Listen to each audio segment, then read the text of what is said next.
हिंदी से हिंदुस्तान है तभी तो ये देश महान है। निज भाषा की उन्नति के लिए अपना सब कुछ कुर्बान है। हेलो दोस्तों, मेरा नाम है अमन सिंह और आप सभी का स्वागत है बोस स्टडी में। दोस्तों आज है 14 सितंबर को हिंदी दिवस के रूप में मनाया जाता है। तो बात करते हैं आज हम हिंदी दिवस के बारे में। इसकी शुरुआत 1949 में देवनागरी लिपि में हिंदी भारत की आधिकारिक भाषा घोषित की गई थी। 1949 में देवनागरी लिपि में इसको घोषित किया गया था आधिकारिक भाषा के रूप में। दोस्तों ये है 1953 से हर साल देश भर में 14 सितंबर को हिंदी दिवस के रूप में मनाया जाने लगा। बात करते हैं हम 10 जनवरी की। दोस्तों दूसरा दिन हमारा कौन सा है? 10 जनवरी को विश्व हिंदी दिवस के रूप में मनाया जाने लगा। विश्व हिंदी दिवस, ये दो महत्वपूर्ण दिवस हमारे लिए काफ़ी इम्पोर्टेंट है। दूसरा हमारा हो गया 10 जनवरी को मनाया जाता है। बात करते हैं आज पहले क्वेश्चन की। 8 सितंबर 2022 को देश में कहाँ पर सबसे बड़े रबर डैम का उद्घाटन किया गया? कानपुर है, गया है, ग्वालियर है, हैदराबाद है। तो ये आंसर आपका है बी, यानी गया बिहार में भारत का सबसे बड़ा रबर डैम बनाया गया, जो कि एक मंदिर यानी विष्णुपद तक जाएगा। इसकी लंबाई कितनी रखी गई दोस्तों? 441 मीटर इसकी लंबाई रखी गई है। फाल्गु नदी पर स्थित है और ये देश का पहला ऐसा डैम है जो कि सबसे लंबा है। दोस्तों भारत का पहला रबर डैम कौन सा था? यह 2006 में बनाया गया था आंध्र प्रदेश में जजावती नदी पर। तो इसमें किसने क्वेश्चन बनना है देख रहे हैं आप? पहला क्वेश्चन बनना है, पहला क्वेश्चन है गया बिहार का, एक ये नंबर का बन गया हमारा। दूसरा किस नदी पर स्थित है? तो ये हमारी फाल्गु नदी पर स्थित है, दूसरा क्वेश्चन बन गया। तीसरा कितने लंबाई का है? तीसरा क्वेश्चन ये बन गया। ठीक है, और ये बात करते हैं हम, इससे रिलेटेड पुराना पूछ लिया जाएगा कि आंध्र प्रदेश में कौन सा था? तो जजावती नदी पर था, यानी ये चौथा ये हो गया हमारा, और ये आंध्र प्रदेश का हो गया, और जजावती नदी पर हमारा ये 5वां क्वेश्चन होगा। तो यहाँ से एक क्वेश्चन से 5 क्वेश्चन बन रहे हैं। बात करते हैं अगले क्वेश्चन, मैटूर बांध। दोस्तों मैटूर बांध तमिलनाडु की कावेरी नदी पर स्थित है। कावेरी कहाँ पर स्थित है? कावेरी तमिलनाडु में। बात करते हैं हीराकुंड की, जो कि ये महानदी यानी कि उड़ीसा में स्थित है। इडुक्की बांध की बात करते हैं हम। इडुक्की बांध पेरियार केरल में स्थित है। दोस्तों ये पेरियार नदी केरला में बहती है। बात करते हैं अगले क्वेश्चन की। टेहरी हो गया। अलमाटी की बात करते हैं हम। अलमाटी जो कि कृष्णा नदी पर स्थित है। कृष्णा नदी पर कर्नाटका में ये बह रही है, कर्नाटका नदी, कर्नाटका। टेहरी बांध जो कि भागीरथी पर स्थित है, काफ़ी लंबा डैम है। भागीरथी पर स्थित है और ये हमारे यूके में बह रही है। कहाँ पर? यूके में और बह रही है। बात करते हैं हम अगले क्वेश्चन की। 10 से 11 सितंबर 2022 को केंद्र राज्य विज्ञान, यहाँ पर गलत लग गया, ये कॉन्क्लेव हो गया। कॉन्क्लेव का आयोजन कहाँ किया जाएगा? तो लखनऊ है, रांची है, अहमदाबाद है, ग्वालियर है। तो यह है केंद्र राज्य विज्ञान कॉन्क्लेव का आयोजन अहमदाबाद में किया जाएगा। दोस्तों विज्ञान प्लस सहकारी संघवाद को इसमें हमारा बढ़ावा मिलेगा। नवाचार और उद्यमशीलता को बढ़ावा देने के लिए केंद्र और राज्य सरकारों के बीच समन्वय और सहयोग तंत्र को मजबूत करने के लिए केंद्र राज्य विज्ञान सम्मेलन का आयोजन किया जा रहा है। बात करते हैं हम ग्लोबल इनोवेशन इंडेक्स में भारत की रैंकिंग कितनी है? तो 46 रखी गई है। अगला क्वेश्चन है 9 सितंबर 2022 को किस राज्य सरकार ने इंदिरा गांधी शहरी रोजगार गारंटी योजना की शुरुआत की है? यूपी, उड़ीसा, गुजरात, राजस्थान। तो इंदिरा गांधी शहरी रोजगार गारंटी योजना जिसको राजस्थान सरकार ने शुरू किया है। इसमें पात्रता दी गई है, आयु दी गई है 18 से 60 वर्ष के बीच में जितने भी व्यक्ति आयु के हैं इसमें वो इसमें वर्क कर पाएंगे और ये 100 दिन के लिए अवेलेबल होगी।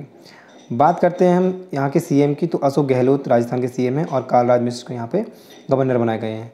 10 गीगावाट क्षमता को पार करने वाला राजस्थान पहला राज्य बन गया है और ये महिला निधि लॉन्च करने वाला भारत का दूसरा राज्य है। महिला निधि लॉन्च करने वाला पहला राज्य है तेलंगाना।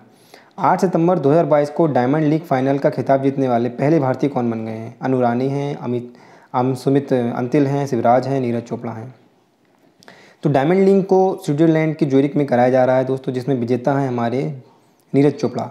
विश्व एथलेटिक चैंपियनशिप जो कि 2023 में बुडापेस्ट यानी हंगरी में आयोजित की जाएगी और 2022 में कहाँ पर आयोजित की गई है? यूएसए में, जिसमें नीरज चोपड़ा ने सिल्वर मेडल और एंडरसन ने गोल्ड मेडल को जीत लिया है।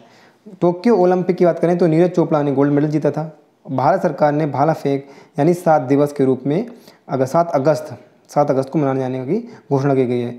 अभी नीरज चोपड़ा काफ़ी परफॉर्मेंस में हैं तो उनके लिए भारत सरकार ने 7 अगस्त को भाला फेंक के लिए दिवस के रूप में मनाने की घोषणा कर दी गई है। 9 अगस्त 2022 को गृह मंत्री अमित शाह ने कहाँ से fit India freedom motor ride की हरी झंडी दिखाकर रवाना किया है। गांधीनगर है, अहमदाबाद है, नई दिल्ली है, भोपाल है।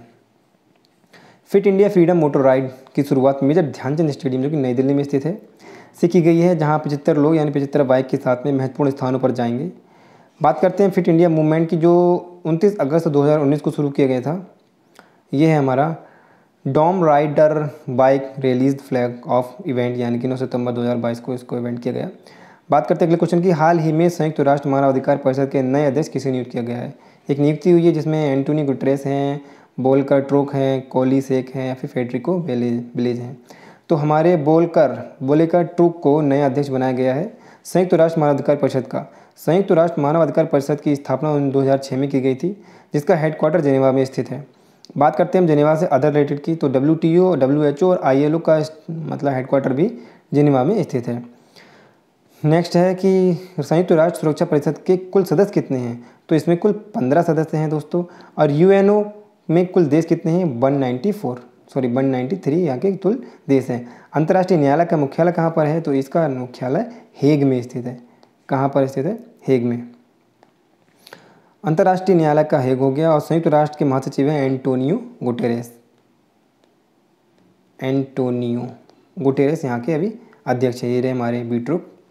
बात करते हैं अगले क्वेश्चन की, हाल ही में किस देश की प्रधानमंत्री ने नई दिल्ली में बंगबंधु शेख मुजीबुर रहमान राष्ट्रीय छात्रवृत्ति प्रदान की, जो कि मंगोलिया के हैं, बांग्लादेश के हैं, पाकिस्तान के हैं, अफगानिस्तान के हैं। तो ये हैं शेख मुजीबुर रहमान, जो बांग्लादेश के संस्थापक रहे थे। तथा CM यहाँ की PM है शेख हसीना द्वारा नई दिल्ली में शेख मुजीबुर रहमान छात्रवृत्ति प्रदान की गई। 1971 में भारत के द्वारा बांग्लादेश को आज़ाद किया गया था, जो कि पाकिस्तान इस पर अपना शासन जमाए बैठा था। और बात करते हैं हम संपत्ति और बोंगा सागर, ये हमारी दो क्या है, हमारी संप्रति है। यहाँ पे एक्सरसाइज हो रही है, कैसी एक्सरसाइज हो रही है, मिलिट्री एक्सरसाइज, जो कि हमारी बांग्लादेश के साथ है, संप्रति और बोंगा सागर। बात करते हैं सबसे लंबी सीमा वाला, भारत के साथ सबसे लंबी सीमा ये बांग्लादेश हमारा साझा करता है। और त्रिपुरा, जो कि 3 तरफ से बांग्लादेश से घिरा हुआ राज्य है। कुशियारा नदी समझौता भी हमारे बांग्लादेश के साथ हुआ, काफ़ी विवादित मामला है ये।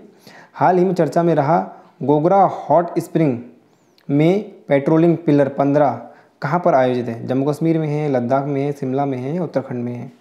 तो ये है लद्दाख में ये आयोजित है। पेंगोंग झील, जो कि लद्दाख में स्थित है। मैकमोहन रेखा, ये इंडिया और चाइना के बीच में स्थित है।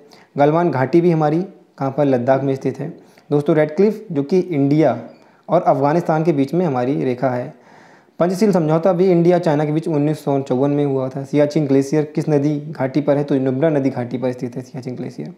बात करते हैं अगले क्वेश्चन की, 8 सितंबर 2022 को केंद्रीय सड़क परिवहन और राजमार्ग मंत्री नितिन गडकरी ने कहाँ पर 2 दिवसीय राष्ट्रीय सम्मेलन मंथन का उद्घाटन किया। ये पूछा जाएगा आपको मंथन क्या चीज़ है, तो मेरठ है, कोची है, हैदराबाद है, बेंगलुरु है।